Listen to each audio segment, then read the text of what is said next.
Could the takeover of the city of Goma in Eastern DRC have been prevented?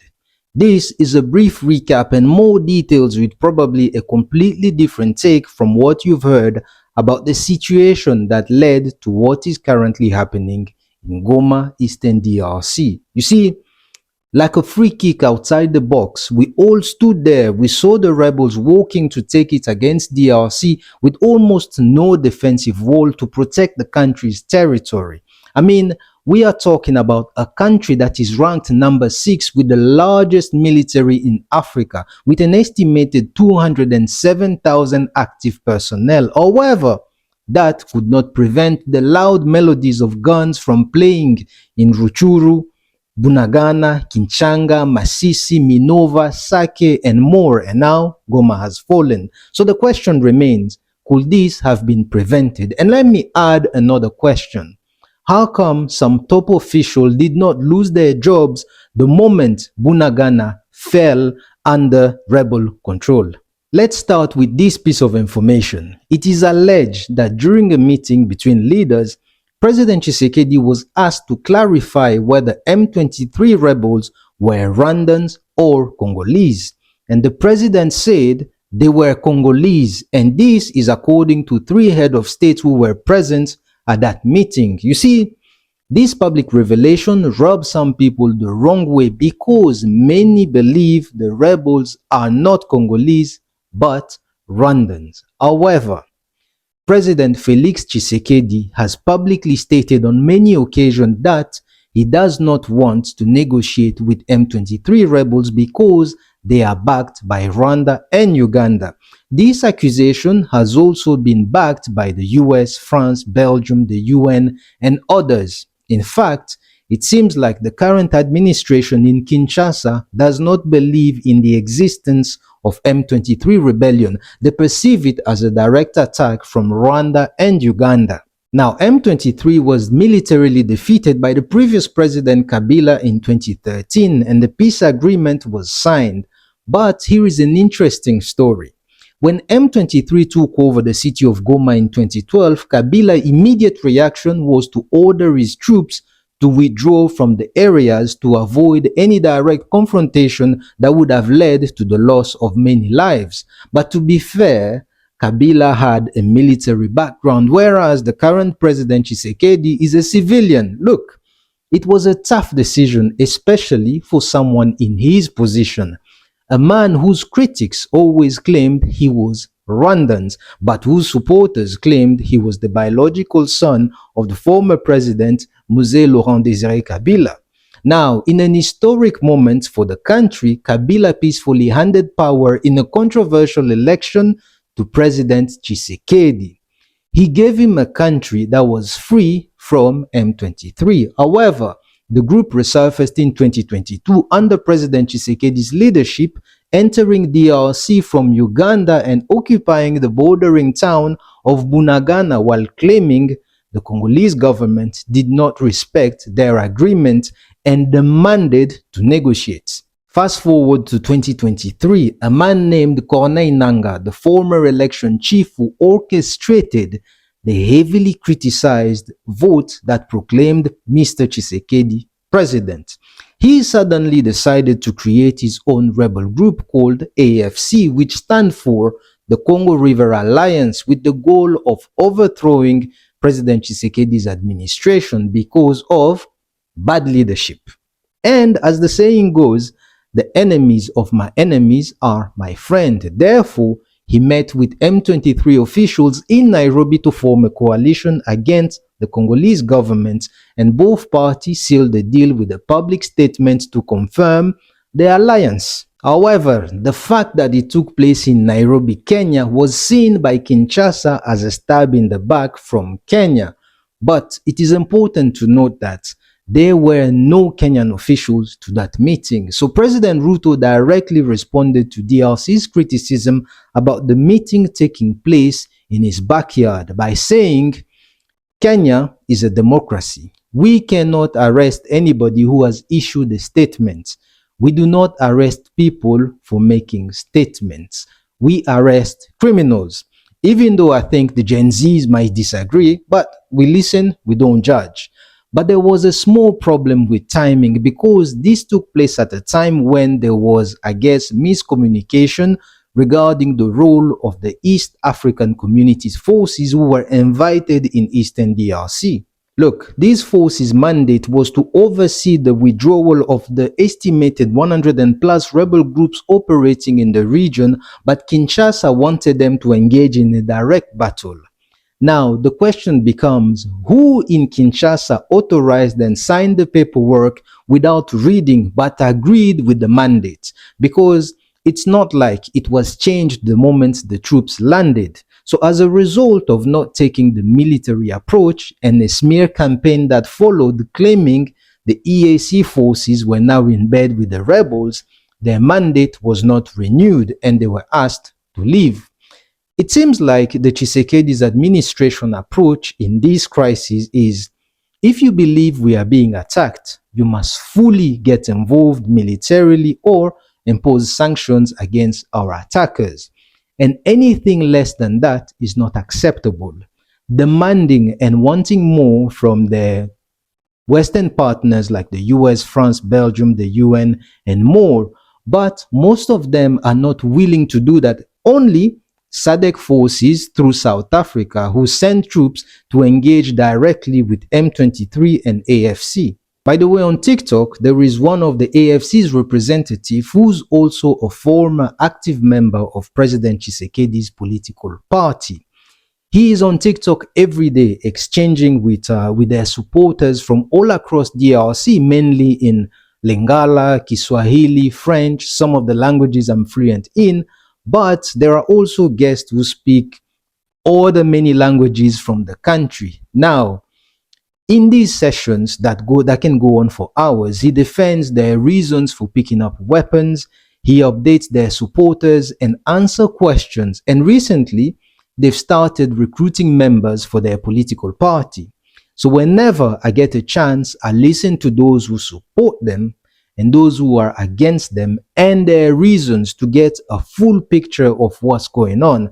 And sometimes in those conversations can get quite lively, but there is no censorship when you curse in African languages. But you see, this is how I came to find out that there are people out there who are backing Mr. Nanga.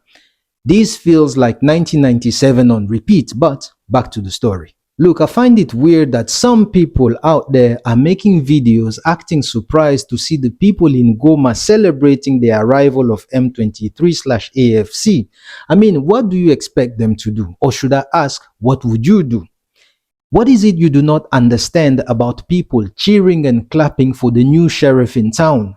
I mean, you who's miles away from the situation, what is it you believe is the acceptable thing to do in this situation? Anyways, look, I will not spare you with all the failed attempts to broker a peace deal and focus on the Luanda process towards peace in the region. You see, this roadmap was led by President Joao Lorenzo and it aimed at diffusing the tension between DRC and Rwanda, hoping to bring peace in the eastern region. However, at the last meeting, it hit a deadlock because Rwanda refused to attend, arguing that it wouldn't have resulted in an agreement since DRC refuses to talk with rebels whom President Tshisekedi allegedly conceded they were Congolese.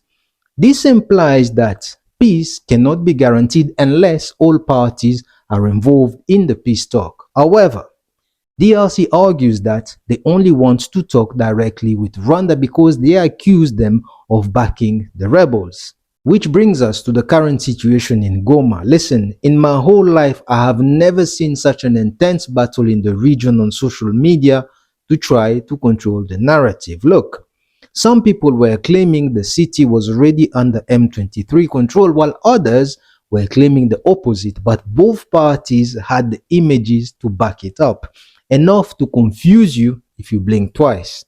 I mean, it was surprising to see, to say the least, because where was everybody when Bunagana, Ruchuru, Masisi, Minova, and other territories fell under rebel control?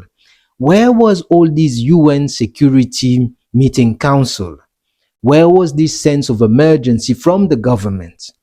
Where were the intelligence services to spot the M23 strategy of surrounding Goma? But here is an interesting thing. 2 or 3 days before the capture of Goma, many people, including myself, spoke about the city of Goma being surrounded by M23 controlled territories. However, I take it back because it was a wrong assessment of the situation. Look, the reality is this. It is DRC that surrounds M23's territories. However, when the penny dropped, videos of Congolese soldiers began emerging, claiming they were abandoned by their superiors and politicians. Other videos claim that foreign mercenaries who were being paid 5,000 to 6,000 US dollars a month, while their Congolese counterparts are paid less than $100 a month, abandoned the fight to seek refuge at the UN mission headquarters, MONUSCO. We have now seen the 288 foreign mercenaries leaving and going back to their countries with a nice tan and after enjoying the holidays paid by Kinshasa. Also, another video is circulating showing South African forces waving a white flag on the battlefield. You see, the poorly paid Congolese soldiers were left behind to decide the fate of the city as if they had no commander-in-chief. And as a result of that, some soldiers, discouraged with heavy hearts, put down their weapons and uniforms and chose to put on civilian clothes. Others chose to fight to the last drop, and some, moved with a strong feeling of hopelessness, chose to take the battle to Rwanda only to become prisoners. Listen, I remember not too long ago, President Tshisekedi telling all of us, telling the world that Goma will never fall. Now the question becomes, who was he banking on to defend the country? Meanwhile, in Kinshasa, the capital city, it is alleged that the president's political party facilitated protests against Rwanda and the AFC/M23 coalition in front of foreign embassies, including the US, Kenya, Rwanda, France, Belgium, and others. And in the process, some embassies caught fire and others were ransacked. You see, the main objective of the march was to protest against countries accused of being Rwanda's partners. But the reality is that they are also DRC's partners, like France, US, Belgium, and more. And some witnesses claim that the police stood by and watched before intervening to disperse the protesters. I mean, look, a country's embassy is a physical representation of that country on your soil, and allowing it to be attacked is similar to attacking that country. Anyway, this brings us back to the question, where was this anger when the city of Bunagana was taken? And in the middle of all this, the African Union loud silence is deafening.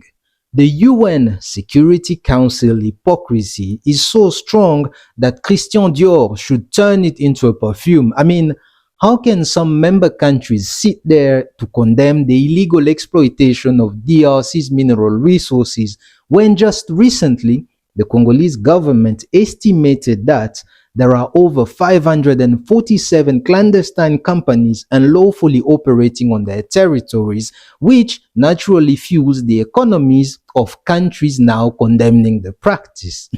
However, President Ruto of Kenya called an emergency EAC summit on January 29, 2025, and stated that both President Tshisekedi and President Kagame confirmed their attendance. But on the day, President Tshisekedi preferred to stay at home. Look, there is one key metric I feel like we do not always put forward as the most important one when we Africans speak about the situation in Eastern DRC. And that key metric is the people, the millions of displaced people. Instead, it seems like we have adopted the West approach of always putting the natural resources as the main priority. You see, in an argument, you only argue for what you believe to be the most important point to you. We cannot be here arguing for the same things because the reality is this. The people, African people, do not benefit from these resources. If you look throughout DRC or even Africa at large in territories where there are no conflicts, you will struggle to find people who benefit from their land resources. And the tight circle with proximity to power does not represent the people, because when it's time to take a bullet for the country, they will call on all the youth without classism or discrimination. But when it's time for employment or benefiting from the continent's wealth, they only remember their families and children. The truth is this: the continent is so blessed with resources that every other year we discover more and more. Look, even under President Mobutu, in those years where there was no violence to this scale, the days when children would sleep on the grass next to the tarmac at Goma's airport, waiting for planes to take off or land so they could be lifted off the floor to feel like Superman. Even then, the people of Goma were still not benefiting from the resources of the country. However, the big difference with today is this: the sheer level of terror and atrocity that is claiming lives in the region is crazy.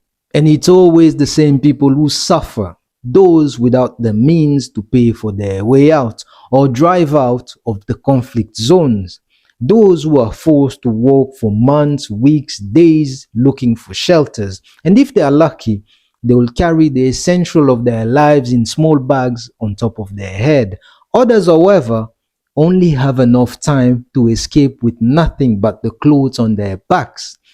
But I want you to understand this and remember this: once you have gone through that experience, even once, you will never truly know what it feels like to be safe or to be at home.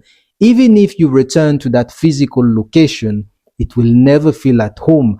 I don't care how much you try to make it home, it will never feel like home. Anyways, at this point in time, emotions are running high and some people are still calling for the military solution to continue, even though it has proven to be unsuccessful, especially considering that the coalition of rebels is only 100 kilometers away from Bukavu, which is another key city. However, others are pushing for a diplomatic solution, a peaceful resolution to this crisis as soon as possible, fearing it could easily spill over and involve other countries, especially given how volatile the Great Lakes region is, and this has seriously weakened his leadership and his plans of changing the constitution.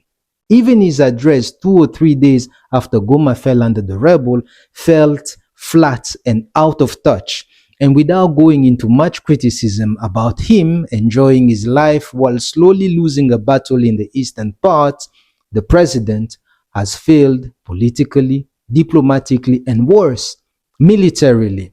Especially militarily, because the only thing I remember here is that people who join the Congolese army do it because they really love their country and they want to defend it. They do not do it for the love of money, because what kind of salary is that in a country where the president gets paid $2 million a month?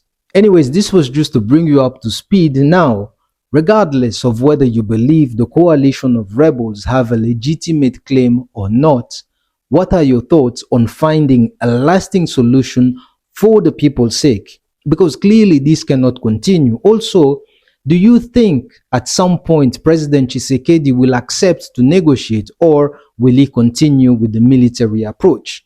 Let's discuss and contrast. We, ni nini?